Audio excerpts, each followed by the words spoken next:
Tuesday, 6th of February, year of our Lord 2024, and we're about to get started on a lecture in personal finance. So welcome. If you're watching on YouTube or Facebook, we should be streaming live. If you would like to leave a comment and let me know you're listening or watching, especially if you would let me know, is the audio okay? Can you see my screen okay? This video is primarily going to be live streamed to the playlist for this semester at the University of Houston.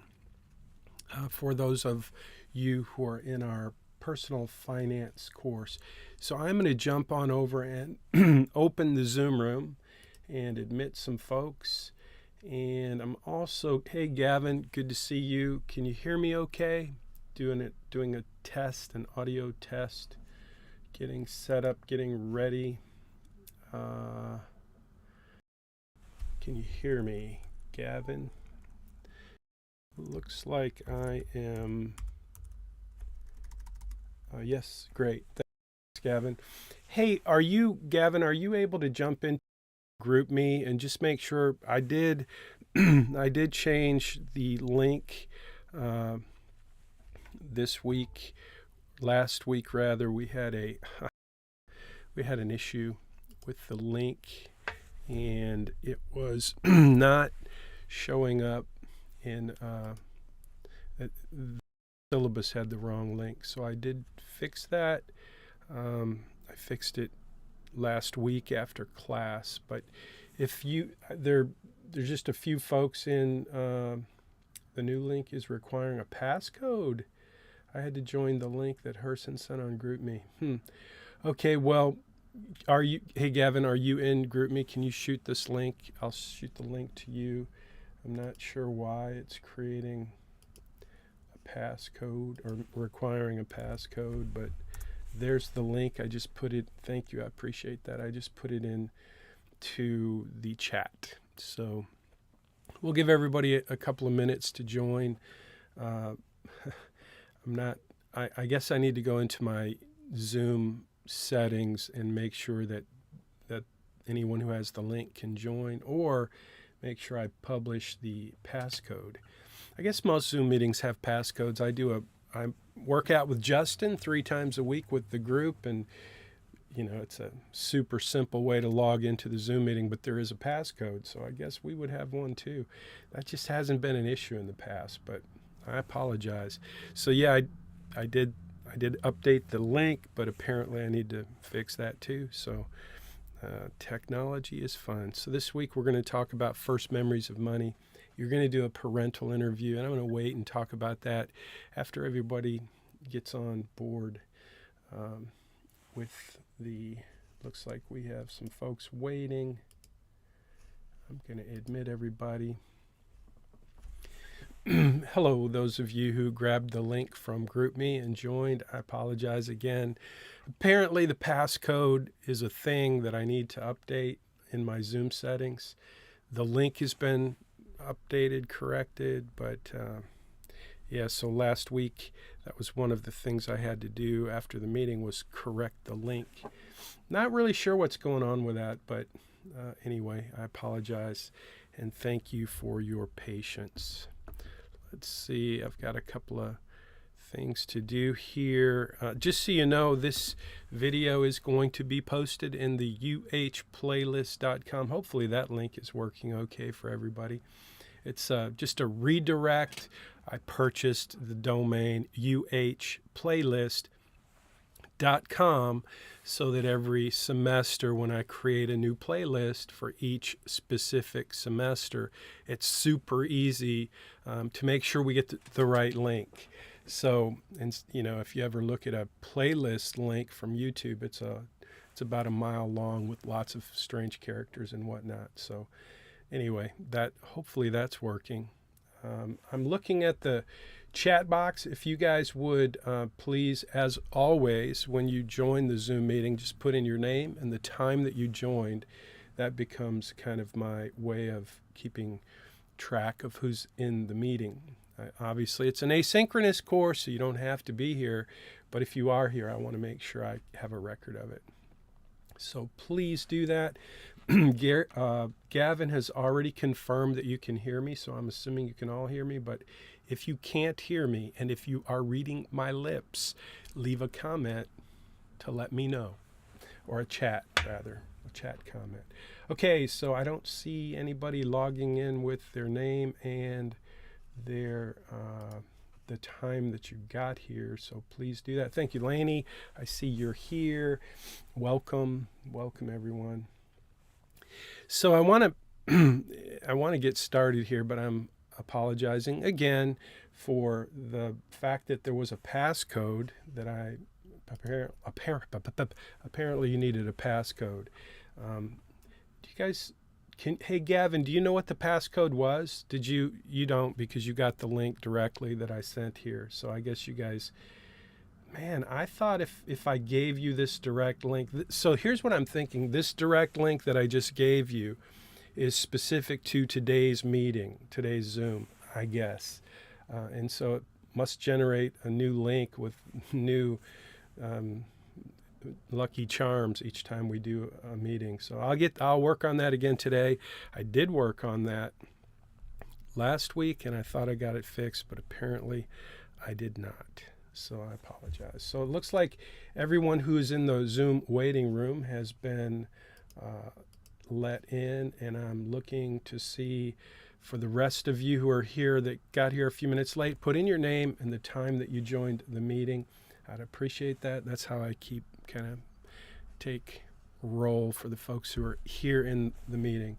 It also lets me know you're listening. So you could be in a Zoom meeting without paying attention, and you could be watching Netflix. So thank you. I appreciate that, Mavie. And we will get started. We should get started now. Let me put this up. So I want to cover real quick what this week 4, is going to, what your assignment will be. And I'll answer any questions you have. So if you have any questions, feel free to speak up. I can hear you in my speakers when you talk, if you unmute yourself. Also, if you have a question and you just want to post it in the chat, this is your Zoom meeting. So while everyone who's not here is required to watch the video, the folks who are here have, you have the ability to ask questions. And if you have any questions, I would love to answer them. So you're not required to ask questions in the Zoom meeting, but you certainly are encouraged to, and it is something that, in my opinion, it would be a good reason to be in the Zoom meeting, to be able to ask questions. So let me go over this week's assignment real quick. You may have some questions about this week's assignment after I tell you what it is. I will say this, though, that the folks who did last week's assignment, and this is, let me get to the top of this assignment. This was the credit report and credit score, credit and debt. So let me just get rid of this so you can see what I'm looking at. You guys did a great job on this assignment for week 3, so thank you for that. It seems like there really weren't any questions in terms of this assignment. It's a pretty simple, straightforward assignment. You did your credit report, you submitted your credit report, you commented on your credit report. Very few of you actually found surprises, which was a bit of a surprise to me this semester. Usually we have students who find things on their credit report that they were unaware of. And we did have a couple. We had a handful of students this semester who, commented on the fact that their credit history was primarily their parents, because their parents put the students on the parents' credit cards. And the intention was to help the student build credit, which it probably works well. And if you remember our class collaboration, the I Love Credit score, basically Dave Ramsey was saying in that whole idea of the I Love Credit score, Dave Ramsey was saying that the credit industry has done such an amazing job convincing you and me and everyone that we have to have good credit scores, that we're willing to do whatever it takes to improve our credit score, when in fact, sometimes the things we do to improve our credit score are really not the best strategies for us to build wealth and eliminate debt. But the folks at the credit bureaus, they're keeping score on you. They're tracking you and your data and your behavior and your activity so that they can make sure they do the best job possible to target you for credit, to sell you the product of credit. And so that's their job. And your credit score is a reflection of how they view you in terms of being an ideal customer for them. So credit is a product. It's not a privilege. On the other hand, it is in our culture, it has become a bit of a privilege, an entitlement, if you will. And we'll talk a little bit about that in a bit. But anyway, you guys did a great job. I hope you will continue this discipline, this practice, this strategy of getting your free credit report. You can do it three times a year. You have 3 credit bureaus will give you free credit reports, TransUnion, Experian, and Equifax. And so you can do that 3 times a year for free. You can just put it on your calendar and do your free credit report. So that was the whole idea pretty much of last week's assignment, and you guys again did a great job. So I don't see any questions about that. So I'm just going to move on to this week's assignment. And this week's assignment is a little bit more challenging. It's going to take a little bit more effort, a little bit more time, and most of all, it's going to take some attention to detail, some thought, some emotional commitment on your part. So first thing I want you to do is I want you to just think about your first memories of money. So if you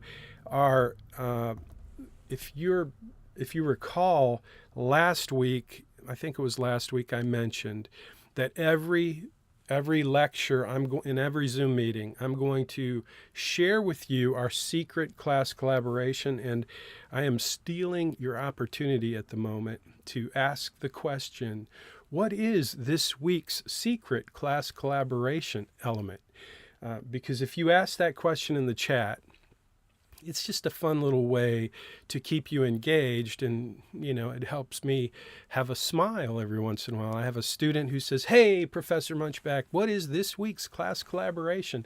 Because each week and each Zoom meeting, I'm going to tell you what is this week's class collaboration. So this week we have one, and it does relate to credit and debt, and it is going to be this. So I'm going to talk about the assignment, your first memories of money, and a parental interview. Talk about that in just a minute. But the secret class collaboration conversation is, what about student loan forgiveness? So that is a thing that has come up recently with the current president, and this is an election year. And so one of the things I want you to think about, one of the things I want you to just talk about and share with me and with your classmates, either in the comments below if you're watching on YouTube or Facebook, or if you're in Money Study Group, that's a less public way to share your class collaboration. But this week's class collaboration is all about student loan forgiveness. What do you think about that?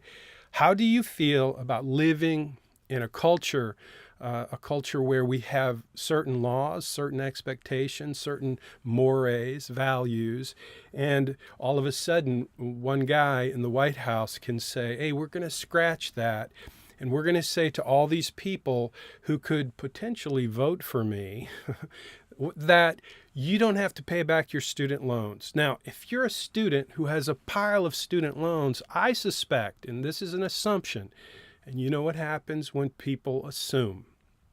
So this is an assumption on my part because I was a college student. I did have student debt. It took me 10 years to pay it off, but I paid off every penny of it.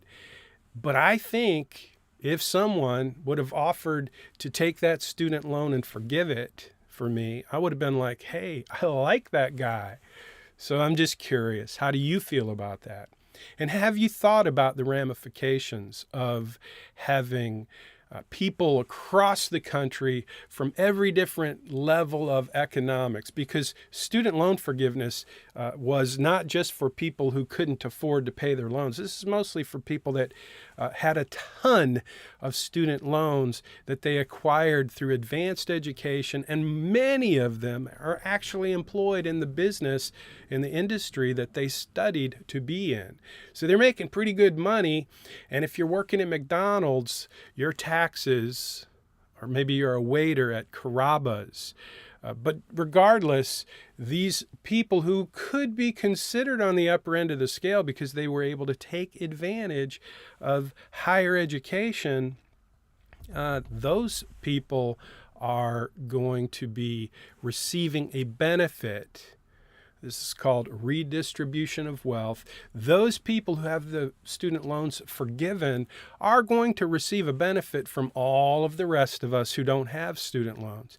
So whether you have a lot of student loans or not, and I know most of you have done a great job of managing your debt, most of you don't have a pile of student loans. But if you do, or if you don't, I still want to know what you think about student loan forgiveness.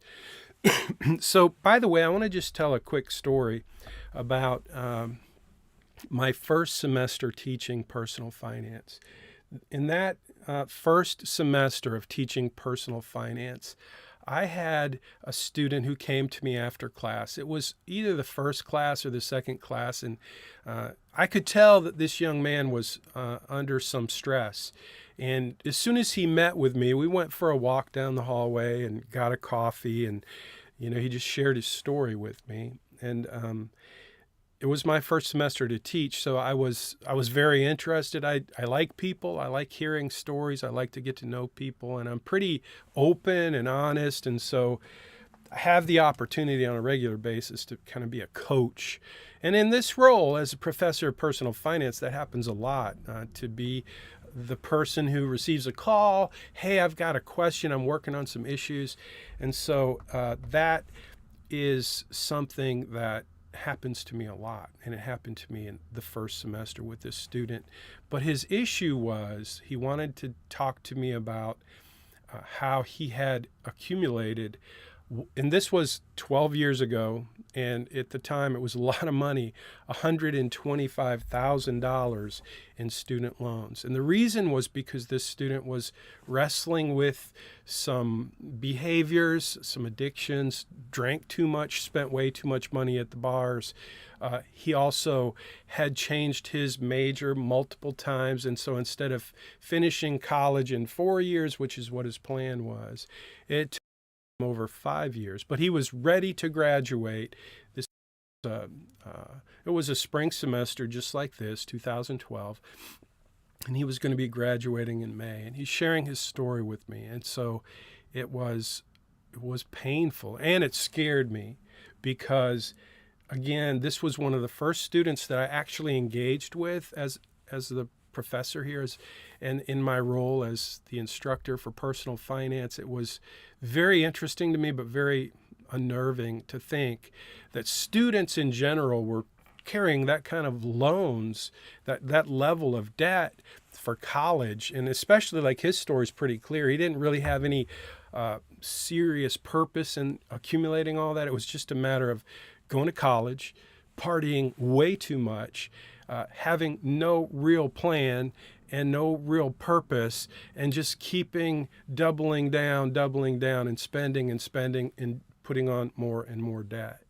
I haven't kept up with this young man. If you're listening, if you're watching on YouTube, I know you know who you are.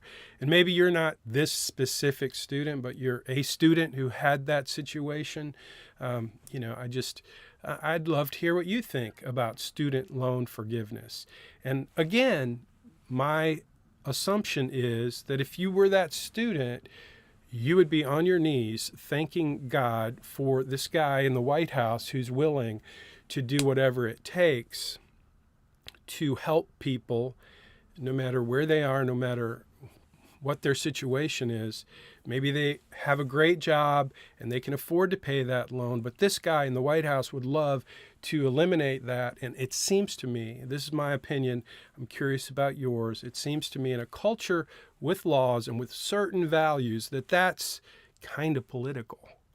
And if it is, which I don't mean to be a cynic, but if it is, if the guy in the White House is doing this to try to win your vote, I'm really curious how you feel about that. Because this mountain of debt that we have at the United States, it's over $30 trillion now. It's gone up like $2 trillion every 6 months. It's going up $1 trillion every 90 days. It's insane. It's one day going to be a catastrophe, the debt that we have as a country. And so all of this money that we give away and we spend, we give away to people who come into the country that are really not here legally. We're giving them free money to spend and inviting more people to come. All of these policies, all of these issues that accumulate national debt in an exponentially faster way, all of those things, they're not going to be on, well, you could blame us, the older folks, for letting this happen, but I'm just really, really curious, and I'm somewhat concerned, not somewhat. It's really a concern, and I have a certain level of internal sense of urgency, if you would, about the economics that I'm seeing and the way that things are happening. And it's an election year, so I think it's a good time to think through and talk about some of these issues. And from your perspective, I'm really interested to know how you feel about that. So that's this week's class collaboration. And as always, I love reading your assignments and learning and understanding how you think about money, how you think about things. And so this week's class collaboration and this week's, my iPad decided to go to sleep. This week's, I have an issue. I think I have a cheap wire in my iPad, maybe. I'm not sure. But I keep losing the connection. So you should be seeing my iPad. That's my iPad. And it's plugged into my MacBook. And it works really well when it works. So anyway, this is this week's assignment. There is a post, as usual. I put the link to the post that you're seeing now in the video. So when you go to the video in your playlist, which again is easy to find, just go to uhplaylist.com, and it will take you right to this semester's playlist, and you will see this title. Should be the title of the video. It's not there right now. If you're looking right now as we're doing this live stream, you won't see it because I have to, after we finish the live stream, my first assignment is to go into the YouTube channel. And this is the YouTube channel. It's at Jim Munchback. But anyway, that's where we have this playlist, and that's where you'll find this video, and that is where you will find a link to this post. So if you want to see what I'm seeing, that's where you'll see it. So here's your assignment. Your first assignment is pretty simple. I want to know, what are your first memories of money? So think about it like this. Let me get rid of that so you can see. This is a question, by the way, that I ask clients. I've been asking clients this question for many years. The question is your first memories of money. And the reason the question, in my opinion, is interesting, there are lots of reasons, but put yourself in my shoes for a minute, okay? Assume that you are a financial planner, and your job is to meet with people and help them kind of clarify what their purpose is in terms of managing money. Your job as a fiduciary, as a financial planner, is to help people make wise choices with money. That's your job. That's what you try to do. And you want to do it really well. And let's just say that you're like me and you have an interest. When I went to college, I studied psychology and sociology. And so I did not study political science, but there we go again. Let me just get this up instead. I don't know why I keep losing this, but I did. So your job is to help people. You're a financial planner. And I happen to be interested in psychology and sociology, and it's just interesting to me. I did not study political science, but I would have loved studying political science. So your job now, again, is to be a financial planner and to help people. What would you do? How would you do that? How would you extract the information from the people that you're trying to help in this first meeting where you are getting to know them? You're getting to know what their goals are, what their objectives are. One of the things I do is I ask the question, what's your first memories of money? And this question may not be as potent or as revealing or as helpful for you if you're 20 years old as it is if you're 50 years old. I don't know, but I do know, I don't know how it is going to impact you, but that's your assignment. To think about, talk about, and share your story about your first memories of money. Maybe it was the first time you got money under your pillow from the tooth fairy. Maybe it was, I got to tell you a story. I wish I had a picture. I should have a picture. Let me see if I can find a picture of my grandson, Caleb. My grandson, I can't find it right now. There's too much stuff going on here, but my grandson Caleb, he's pretty awesome. He's 5, and we went on a cruise. We were out of the country in Mexico, you recall, and while we were there, his dad bought him a necklace with a real shark tooth in the necklace, and it was like most of the things you buy on a cruise, or was it not even on the cruise? It was on one of the excursions in Cozumel, Mexico. But it was cheap. It wasn't cheap. It was kind of expensive, but it wasn't well made. It was made in Mexico, and it was made for tourists, and so you know how that is. I hope you know how that is. So anyway, Caleb took this thing home, and naturally, being a 5-year-old boy, he's quite athletic and quite rambunctious, and of course, the tooth came out of the necklace. So he's got a necklace.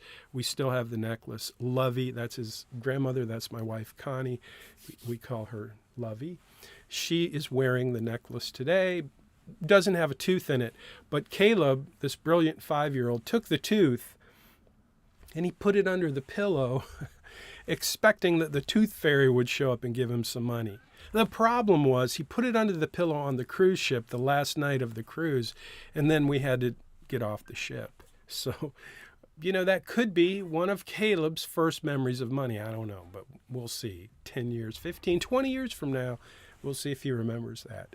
But my question and your assignment is, what is your first memories of money? Maybe it's your first paycheck. Maybe it was the first time you got a paycheck and realized that they took taxes out of your paycheck. My first memory of money, one of them is my mom was very distressed because she was the one who paid the bills. My dad worked, my mom didn't work. We had 4 kids living in this trailer in a trailer park. If you've ever been to a trailer park, I lived in one, I grew up in one, and in the trailer park there is all of the mailboxes are lined up. And so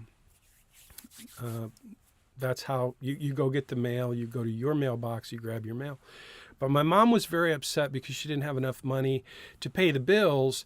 And she went to the mailbox and there was a stack of bills, but there was no checks. Imagine that. And I was there with her, and I remember seeing my mom be so upset that she cried. And I was like 4 years old, I guess, at the time. I just remember wanting to rescue my mom and fix her problem. I went to the mailbox but I didn't know which one was ours. I just went through mailboxes and I looked for something that looked like money. And I was going through the mailboxes looking for money, and the mailman showed up. I think it was the mailman. Somebody showed up and took me to the office to report me to the authorities. Didn't know it was a federal crime, but I remember that. I remember getting in trouble for going to a mailbox, trying to find money because I wanted to help my mom. So that was one of my first memories of money. I've got lots and lots of memories about money when I was very young. And here's why it matters. Here's why it matters, your first memories of money. And before I get into why it matters, let me first see if I can get, oh, look at that, my iPad came back. So you're going to do a parental interview. That's the second thing you're going to do. And I'm going to talk about this for a few minutes, but I want you to know that this question, your first memories about money, isn't just for you. You're going to give me your first memories about money, but you're also going to ask the person you interview about their first memories of money, okay? So I just set the table for you to understand kind of what we're trying to get. And the reason this is important for an interview, if you want to understand someone's perspective, their kind of field of view about money, if you want to understand how they think about money, how their behavior related to money, where it came from, if you want to understand that, it's the best question there is. What's your first memories about money? So I want you to interview. It's called a parental interview for a reason. So if you decide you want to interview your roommate, that's great. You just won't get any points for that assignment, okay? So listen to me. The parental interview is designed for you to have an interview with a parent. Now you can interview an uncle, you can interview a grandparent, an aunt, an uncle, but not a roommate. Not a friend, not someone in your same age group. That's not how this works. So your interview with this person, hopefully in your family, is designed to do a couple of things. And let me just share a couple of the things that this interview is designed to do. Number one, it's designed to help you learn, because I want you to learn from other people's mistakes and from other people's success. So that's the main thing I want you to do in this interview is I want you to learn. And so what I want you to do in this interview is, first of all, think about who you want to interview. So the second part of this interview, the second benefit, the second outcome that I want to highlight is not just you learning something in the process. That's huge. That's really what it's for. But secondly, it's an opportunity for you to identify someone that you look up to in your family, grandparent, aunt, uncle, parent, someone that you respect, that you recognize did some things that may have been difficult. And maybe they made mistakes. Maybe they did things great. That doesn't matter. But here's what does matter.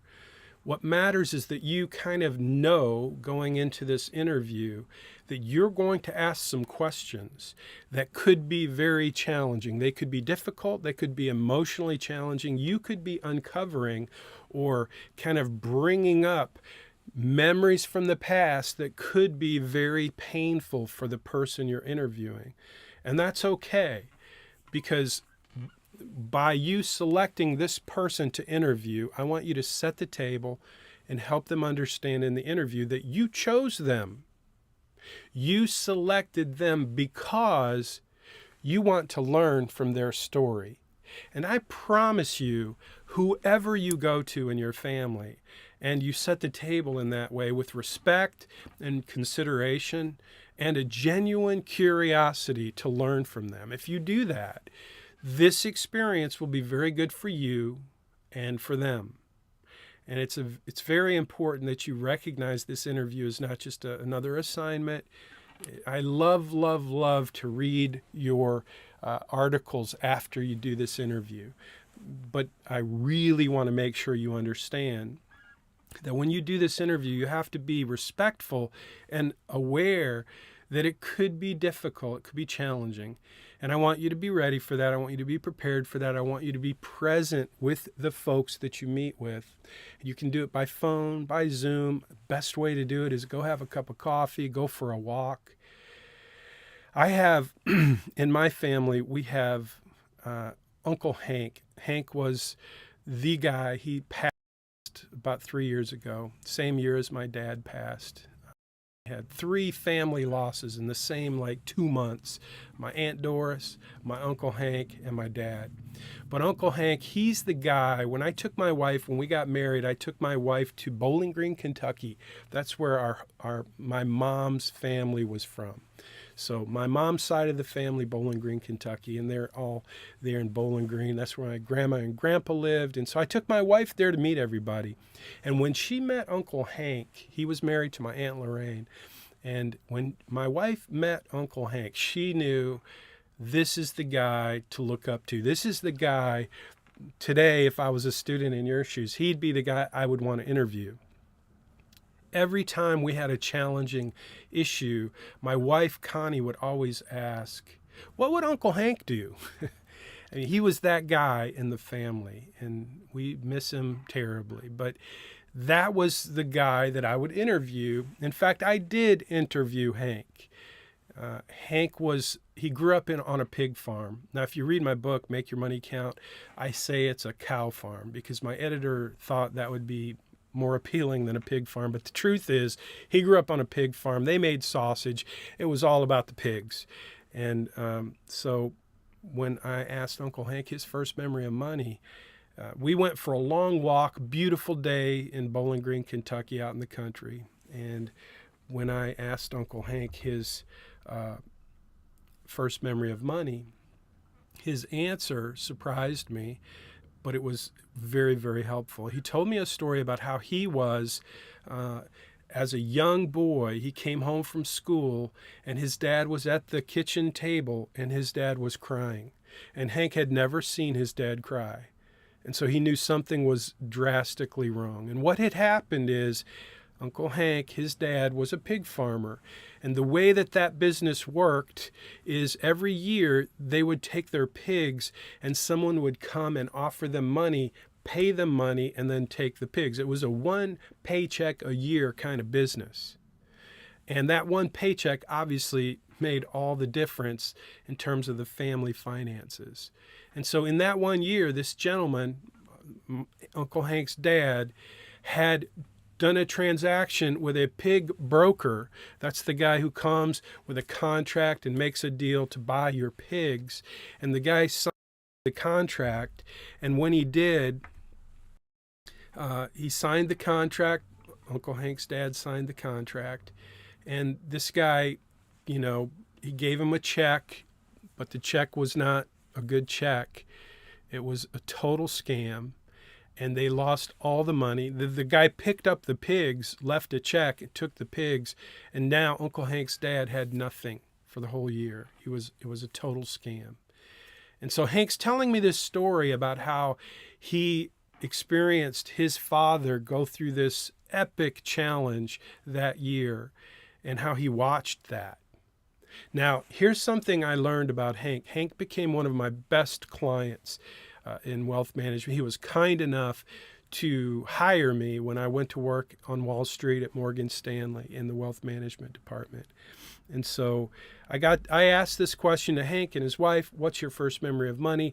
But in Hank's situation, that first memory told an amazing story about Uncle Hank, who he was, how he thought about money, how he behaved with respect to money. And so it's such an important, in my opinion, if you're doing what I do, if you're trying to get to know someone in terms of their goals, their objectives, their aspirations, and more importantly, their behavior, how they think about money, this question, what's your first memory about money, is a really good way to set the table and get them to share. Sometimes the memories are really funny and fun and interesting and good, But sometimes, like Uncle Hank, they stir up some serious stuff. So be ready for that. So Uncle Hank's story helped me understand, knowing Uncle Hank the way I do, he's super, super frugal. He save, save, save, invest, invest, invest. You may know someone like that, maybe in your family, who is frugal. They make wise choices with money. But if you get underneath that and you figure out why, what are they thinking? What are they feeling? Why are they doing what they do? You could discover, like I did with Hank, that it was motivated by fear. And Uncle Hank told me, he said, I know I'm way too frugal. And in that moment, on that walk, he told me, here's something I've decided to do. I'm going to invest in a piece of property on the Barren River Reservoir, and I'm going to build a beautiful house, a lake house. And that house, lake house in Bowling Green on Barren River Reservoir, is going to be for the family, to make memories, to enjoy one another, because that's what he valued. That's what Hank valued. That's what his wife valued. And that's what our family, as a great big group, valued. So we have spent some amazing vacations in that lake house, which was Hank's vision. And he knew that doing that was kind of good therapy for himself, because he had this way of dealing with money that it looked healthy. If you were looking at Hank and his financial situation, you would say, the dude is a rock star. And he was amazing, financially great shape, but in his heart and in his way of behaving with money, there was an issue. His frugality was from this sense of scarcity instead of abundance. Even though he had abundance, he didn't experience abundance. He experienced never having enough. And so that is the story of Hank. I don't know what your story is going to be. I don't know who you're going to choose, but I can't wait to read your articles. So that's the second part of your assignment. You also have a quiz. As usual, you have a quiz in Money Study Group. And then the secret, and there's a video here, First Memories. I may have told that story in this video about Uncle Hank. If I did, you can watch it at double speed. You know that, right? If you watch a YouTube video, you can hit the little gear icon and you can play it back at double speed. And you can listen at least twice as fast as I can talk. So I would do that if I were you. Let's see. So that's it. The class collaboration, we've already talked about that. It's about student loan forgiveness. How do you feel about that? What are your thoughts? And I'm not trying to be political. I'm trying to get you to think about an issue that could be, if my iPad's acting crazy, beeping at me. If you are, whether you vote or not, I hope you do. I hope you vote. And I hope you think about why you're voting for who you're voting for. But from an economic standpoint, if you're a young person in America and you're a citizen and you have the right to vote, you should vote. But you should vote with some sense of purpose. You should understand who you're voting for and why, because there are some serious issues out there that you will be left with. I will die and I will move on to life after death. I will not be here as long as you. And your parents won't be here, your grandparents won't be here. All of the people who benefited from this amazing economy and this amazing country, we won't be here. And some of us will leave some money behind for some of you, and you'll have a lot of money because of our hard work. But your opportunities moving forward in this culture of consumerism, with inflation where it is, and just know this, inflation, increasing prices, it comes from government debt, okay? Just trust me on that. Do your own research, but just know that the more the government spends, the more stuff costs. And this government is spending like drunken sailors. And it's worse today than it's ever been in history in any country on the planet in history. And it doesn't normally end well. And so I'm not trying to scare you, but I am trying to make you think, because if you have the opportunity to vote, you have an opportunity to kind of make your vote count. And when it comes to things like student debt forgiveness or giving money to people that flood into the country without permission, without going through the proper channels, those issues are expensive. Giving away free health care to everybody, that's expensive. I'm not saying it's the wrong thing to do, but it's not being paid for. We're just adding more and more and more and more debt to the national debt. And so I'm not even going to show you the U.S. debt. I should show you the U.S. No, I'm not going to do that.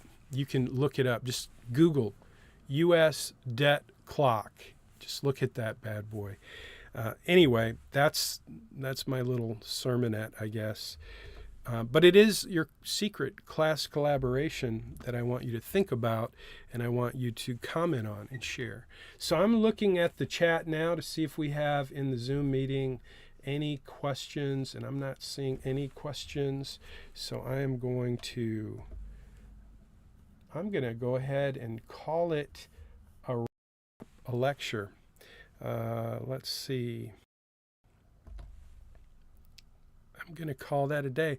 I will try to figure out what's going on with the Zoom link and make sure that you guys have the passcode. And I apologize again. If you're watching on YouTube or Facebook, thank you. Hit the like button if you will. And if you want to use Facebook or YouTube to leave your comment, that's awesome. Do that. I read those comments. I appreciate your comments. Just take a screenshot and pop that into your article and you'll be good to go. So those are your four basic things you're going to do. What's your first memory of money? Number one. Number two is you're going to do that parental interview. Number three, you're going to do that quiz in Money Study Group. And then number four, you have some other class collaboration elements that you're welcome to answer. I always like to see those, and I encourage you to do that. But there is one specific one that I will be looking for this week as I grade your assignments, and that is your comments about, about student loan forgiveness. So that's going to be a wrap. I'm going to end it there unless I see any questions, which I don't see in the Zoom room. Thank you guys for coming. Again, thanks if you're watching on YouTube or Facebook. I'm going to go ahead and I'm going to end the broadcast now. I'm going to try to end the broadcast now.